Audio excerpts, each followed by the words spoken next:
پیامبر صلی الله علیه و سلم در حدیثی میفرمایند روز قیامت بر سر در بهشت 8 در داره، بر سردر هر دری نوشته من بر 3 نفر حرامم. اون 3 نفر کیان؟ یک دائم الخمر، کسی که 24 ساعت داره خمر می نوشه، این بهشت برش حرامه. 2 کسی که به پدر و مادرش بی احترامی میکنه، کنار آدم میلرزه. مادری میرفتم پیشش، مسن 70-80 سالشه، رفتم پلوش، تا رفتم پلوش گریه کرد. گفتم چی کار داری مادرم، سفارش کردی؟ گفت که پسرم به من میگه کی سقط میشی، میمیری، خفه میشی، ای پیر زن تا از دست راحت بشم. مادری بوده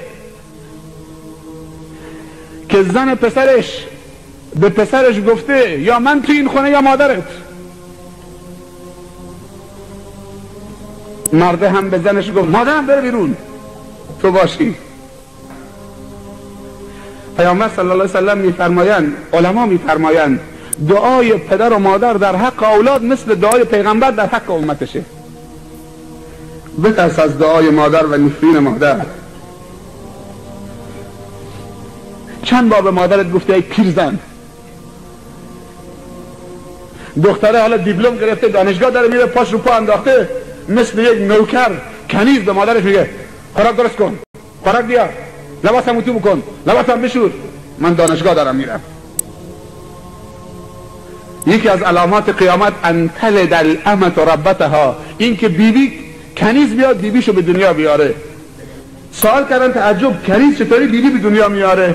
گفت در آخر الزمان دختری که باید اطاعت و احترام مادرش بکنه برعکس میشه، مادر باید اطاعت دخترش بکنه. حالا شده داره میبینی روی سردر بهشت نوشته من بر 3 نفر حرامم. 1 دائم الخمر، 2 کسی که به پدر و مادرش بی احترامی بکنه، 3 دیوس. اون 2 فهمیدن، صحابه سوال کردن دائم الخمر میشناسیم، حقوق والدین هم میشناسیم، میدونیم چیه. دیوس چه کسیه؟ گفت دیوس کسی که نسبت به ناموسش بی تفاوته. یه روزی در آخر الزمان دیاست و دیوسی و بیغیرتی به مردان امت من سرایت میکنه. اینها بدونن که بوی بهشت نمیشنون و رو سردر بهشت نوشته دیوس بر من حرامی، برده من نمیشی.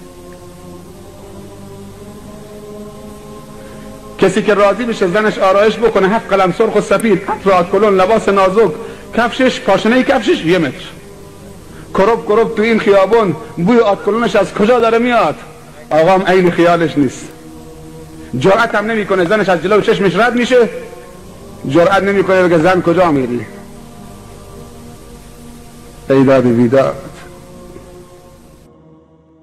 برای مشاهده ویدیوهای بیشتر به کانال یوتیوب مفلحون سر بزنید، مشترک بشید و منتشر کنید، اجر ببرید.